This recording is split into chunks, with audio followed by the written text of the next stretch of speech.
Welcome back. I hope you had a wonderful break. And those who had joined earlier in the morning, I hope also you had very beautiful insights that you gleaned from our presenters. We had beautiful presentations from Johann Stein. He spoke about the importance of the human element. He spoke about that we should place people first before technology.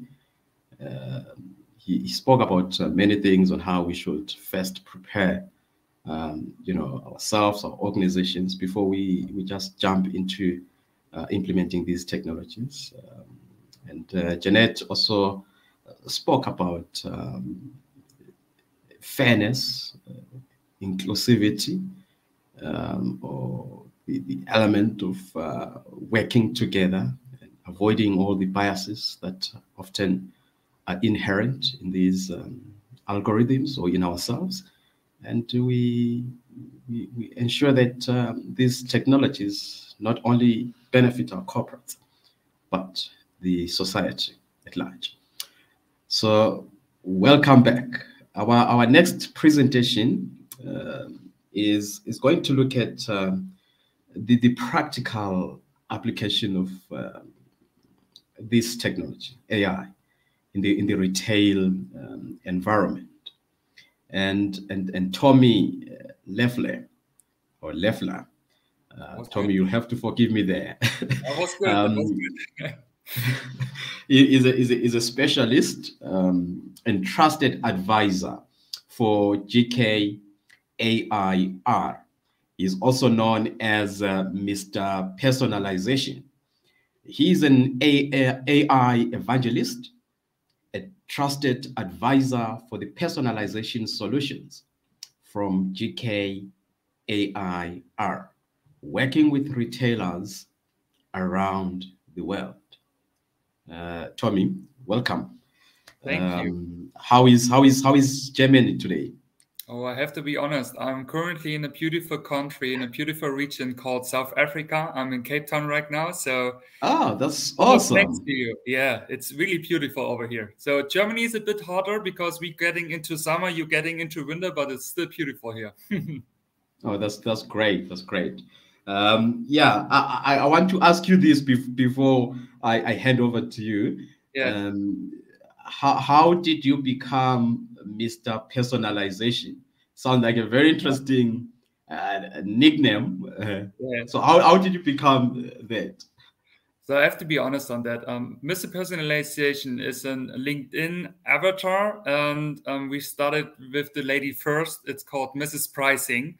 It's a colleague of mine, and she started with the topic, and she's dynamic pricing, and she is like one. And she said, like, I want to get on LinkedIn with that topic. And we said, like, hey, when we have Mrs. Pricing, we need a Mr. Personalization, because there's also a combination of both. And that's why we started that. Yeah. Okay. Awesome. That's a beautiful story there. All right, Tommi, over to you now. The stage is all yours. Thank you. Thank you. So thanks for the introduction. I will go into the topic of application of AI and machine learning in retail. I will give you some insights, how we do it, what we're doing. So if you have questions, just let me know. For first GKR stands for Artificial Intelligence for Retail. And I want to give you an insight about our customers, that you get a feeling from our main AI customers. And here you can see some brands over there. There are some big brands, some smaller brands. But what is important on that slide is that we have experience in almost all of those industries, like fashion, DIY, consumer electronics, pharmacy, and so on. We have now over 360 cloud installations in almost 35 countries. And as you can see, we have per hour on average like over 30 million recommendations and also price recommendations. which we supporting our retailers with. What's the recommendation and price recommendation? We will get into that on a later point. I would just give you an overview of our solutions. We will focus today on the two on the left side. So personalization is a big point in retail. It's really important. Mr. Personalization, just check him out on LinkedIn and you will get some insights of it. And also Mrs. Pricing, what is the second topic? Dynamic pricing, what is really, really not on a start level, but it's not that every retailer has it right now in a dynamic pricing way. This is really interesting. So we will get into that. The third one is real-time predictions. So this is focused on online, on web shops that you send your customers, incentives on a point where they really want to get one. Not everybody gets an incentive, just they need to fulfill their basket and buy at the end. And the last point is fraud detection. Fraud detection is a solution who supports, for example, the self-checkout. Like we want to develop those rules in the background with a self-learning AI that we develop those rules to not have the same customer checking twice for the fraud detection. We learn from the feedback from the customer, also from the staff out, the employees there, that we don't double check the persons and annoy them with that. But as I said, we will focus on personalization and dynamic pricing today. If you have questions on the other topics, just reach out to me. But first, I will give you an introduction about Air. Air is almost 25 years now on the market. It was a spin-off of a university in Germany, in Saxony, if you heard that. There were two people, one mathematic and one information person, and they founded our company, the small department here. And every of our solution is and was developed in our house in Germany. So it's all in-house development. And our solutions are customer driven. I know a lot of companies show that slide, everything is customer driven, but I have an example to show you guys what we mean with customer driven, but we will come later to that point. So let's focus on GK Air personalization in the first time. So personalization, why are we doing personalization? I think the why is for everybody clear. We have to get into our customers, satisfy them with personalized offers, recommendation, and so on. And we want to improve the conversation, also talking to the customers, helping them with the decisions, helping them to choose the perfect item for their customer journey, and increase customer shares, engagement, and also what is important, the loyalty. And how do we do that? This is through individual tailored touch points. Like on every touch point and every interaction you have with your customer, focus on individually tailored recommendation, personalization on to 100%. So what's behind our solution? How do we do that? We have a tracking what is in real time. So we also go in real time with the reaction of our solution. At every touch point, at every sales channel you have, we can have different tailored personalized recommendations, for example. It's in real time in every journey. What means real time? I will show you in the next slide. What is in the background is machine learning, and one step more, it's also reinforcement learning. So we interact with the customer transaction and interaction, and we learn out of that with over 20 algorithms in the background to really have a good fit on the customer journey step by step.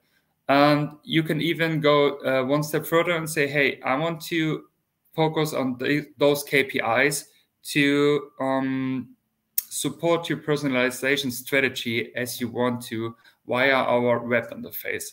And as you can see here, you got some numbers out of fashion. Like in fashion, we can go up to 10% revenue from recommendations and also increase the overall revenue up to 3%.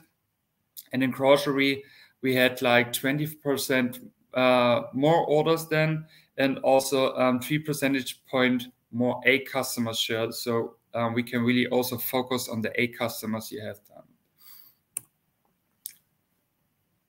I said we're working with reinforcement learning, and I really like this slide because on the left hand you see the robot or the AI moving his figure here. The thing is, we say we focus on the next move, but we want to win the game. Winning the game means in our language that we want to be always ahead, like in chess, of the customer, what he or she thinks. So when the customer choices a product, we know what to offer next, that we can go into upsells, cross sales, etc., to really focus on those KPIs. And also on the other hand, give the customer a good experience. They want to have a good experience. They want to have no boundaries at all. They want to see in the app, okay, I ordered this and that. Going to the store, and also there we can support the staff in the store to say, hey, we know you. Let's figure out would be good for you to complete your basket, maybe your whole outfit in the fashion section. And this is what personalization is about. And I said to you, we do this in real time. Our reinforcement learning is we have those action, we have a reaction from the AI, and the AI gets a feedback from the customer journey. For example, did she buy the dress, what I recommended to her or not? Did she click on it? Was it good that the staff talked with him about this product or not? So we really do this in real time. Real time means for us in under 50 milliseconds. So as a human eye, you won't recognize, for example, right now when you are online in the web interface, you don't see it when we do the recommendation. It's really, really fast then. And I said to you guys that we are customer driven. Our solution is customer driven. This is really important because the AI department started with the solution called recommendation. Now it's called personalization. And we started with our customers. They told us, like, we have a challenge here. And this was the same with Douglas. Douglas is a customer of ours. They have the POS solution of us. They have also the AI solution. As you can see on the right, you have all those touch points. So we have the web interface, we have the newsletter, we have the app, we have print media. This is also important. We have push notifications. And on the bottom left, you see also the beauty card. Beauty card is really cool because this combines offline and online. You go offline into the store with your beauty card. You identify, for example, for me as Tommi Loeffler, and the staff knows what I bought the last time, what are my preferences, etc., etc.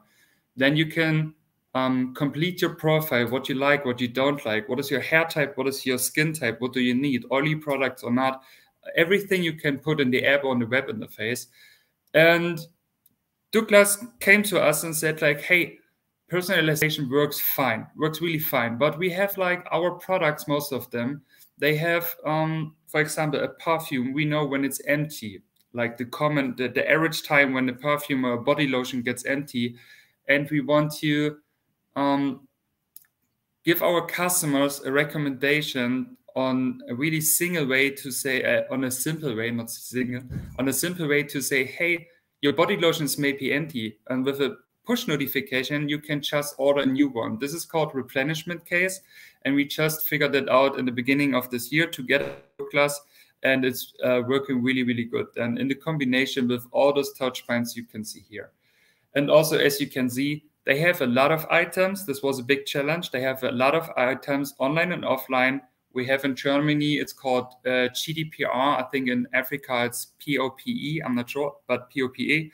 And this was a challenge, but we had a good solution with the real-time tracking of the customer behavior.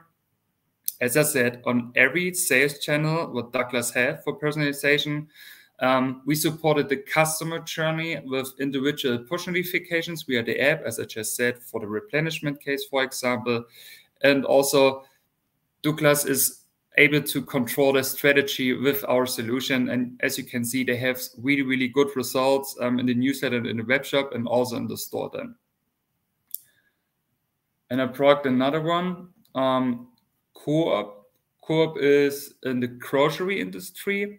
They have also our cashier system and also the AI system for recommendations to combine that.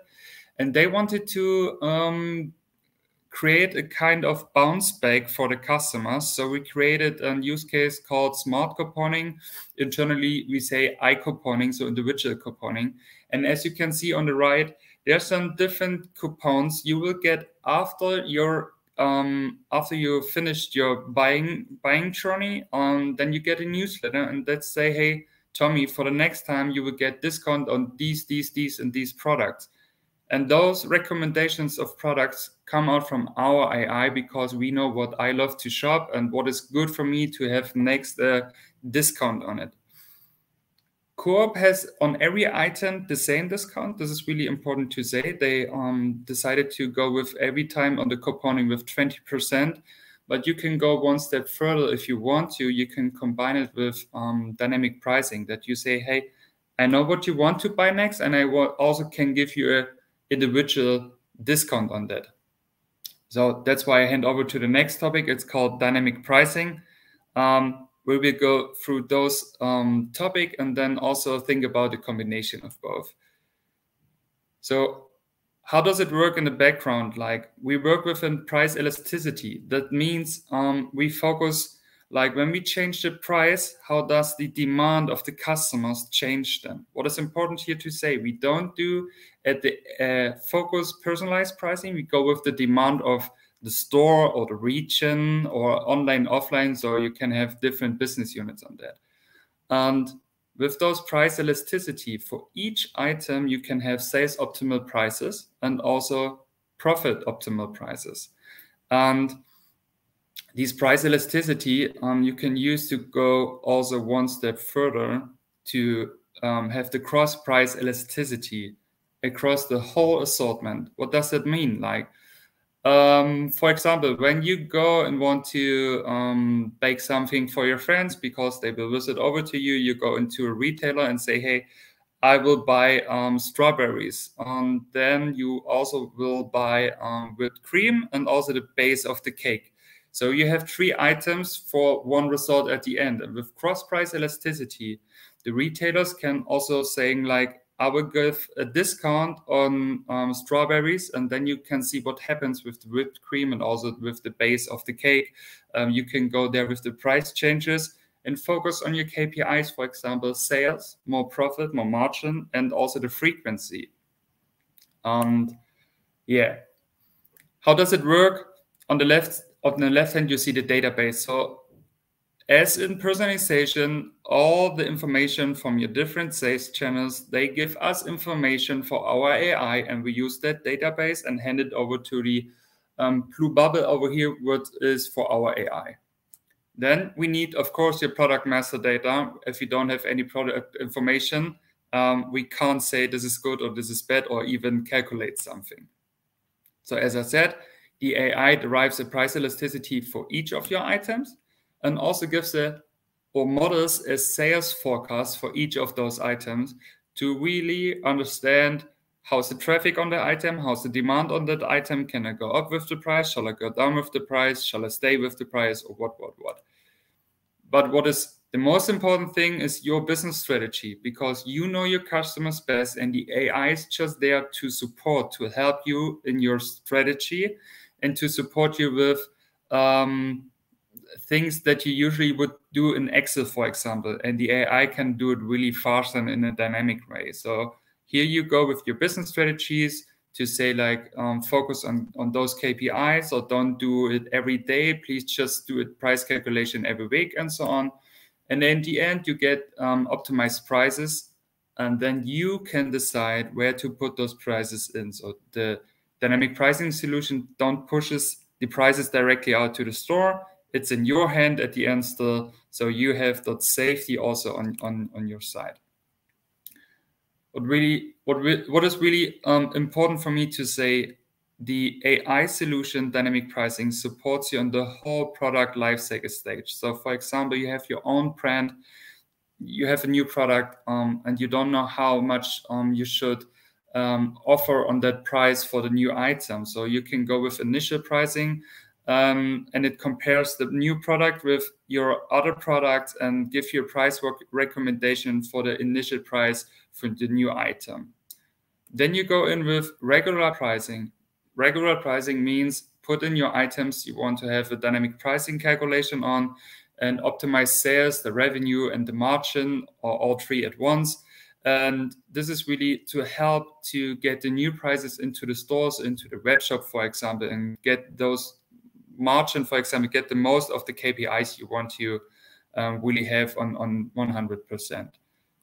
And at the end, we have the use case called markdown pricing. That means you have a stock level from a specific item, and you say, for example, hey, I want to have that stock on 0 at the end of this month. So you give the end date to the AI. The AI knows from your product master data how much stock is on that level, on that item, and then it knows how to go with the price. And as you can see, what is really important also here, it's not that we just go down with the price. If the AI knows or recognize, hey, there's a big demand on that item, it also goes a little bit up with the price to really focus on your strategy and to support your KPIs you gave it with. And this is a use case from grocery. In grocery, we know those products have a lot of best before dates. And we want to get that on stock 0 in the best case before the best before date, because every customer reaches to the end to not reach that item with the best before date, what is in the next 2 days, for example. So this is an application who supports the staff and the retailers to scan those items which have the next best before date and recognize how many are then, and then you can do the price change and also print the new labels for it. And then you have control how many items are there with the next best before date, and then you can also push them with a little bit discount, so you get them out and still have the good, let's call it good best before dates still on stock, on a bigger stock, and can sell them for without discount. So just an overview for you. Again, or summarize, the solution here is on demand price. It's not like personalized pricing, and we have not just one algorithm. There are many algorithms, and we have a data science team who say to you then, for your strategy, hey, this is important to get the most out of your customers, for example. It's proven in almost all industries, and also B2B and B2C. We don't have a problem like in personalization with the thousands of items, and also the calculation on a daily base, weekly base, monthly base. This is up to you.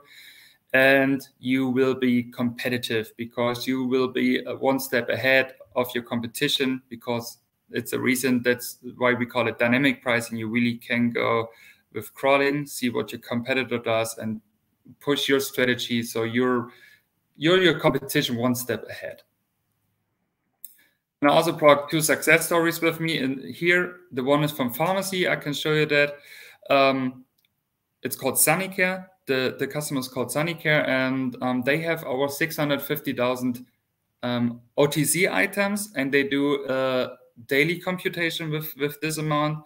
They have a strong competitive pressure, and the algorithm is focused on profit and revenue optimization to get the best out of them. And they do a fully automated price calculation and execution on a daily basis. And you can see the results over here. They have really good results. One point here, our solution is developed that you can go 2 ways. The automated pricing, like Sunnycare does, so the AI calculates the prices and also do the execution. Or you can support your category or pricing managers with price recommendations, and they decide at the end if it's a good price or not. They can change it. They can have a review process at the end and then push it out to electronic shelf labels, for example. And the last slide I have here is a success story from sportswear. It's a retailer called 11 Team Sports. They had the challenge, they had a lot of manual workflows and absolutely no time for the C items, but at the end they had a high stock level then, and at the end of the life cycle they had a lot of items still there. So they had also a strong competition. So they had to go into an automated pricing calculation for those over 500,000 items, also on a daily basis, to also focus on the C items. And the optimization and markdown optimization algorithm were used there, really good. And also you can see here the results. We have three 3% more sales. We have a bigger revenue, and also the margin grew up for almost 1.5 percentage points. Yeah, and at the end, it's important to say these are two solutions, and you can have one or the other solution, but there's also a combination. I showed you like the co-op example. You can have a combination of both to get really the best out of it. A, for you and your business, and B, for your customers, to give them a good feeling, like to come back to your brand, buy again at your store, and really felt like they supported from the staff or even from the web shop you have in a personalized way then. That's it from my slides. I'm happy to answer all the questions you have.